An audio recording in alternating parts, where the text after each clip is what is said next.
Сегодняшнее видео будет про распредвал от мотоцикла KLX 250 Kawasaki.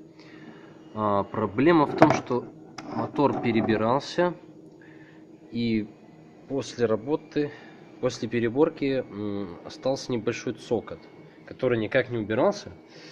В общем, попробовали мы его зафиксировать.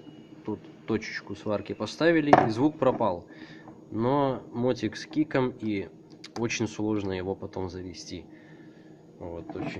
Достаточно большая компрессия, и он сильно упирается. А цокот остается из-за того, что весь механизм декомпрессора достаточно сильно изношен. Большие люфты имеются во всех этих заклепочках, вследствие чего вот этот кулачок, который стоит сейчас выше, при инерционном срабатывании, когда он раскрывается таким образом, фиксируется.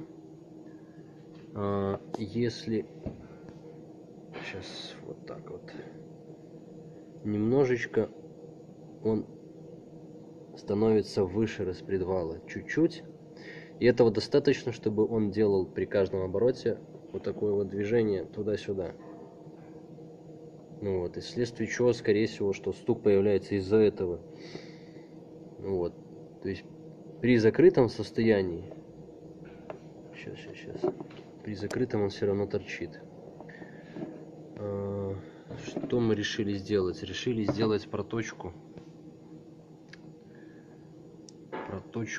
вот здесь в моменте фиксации, там небольшая проточка есть под заклепочку.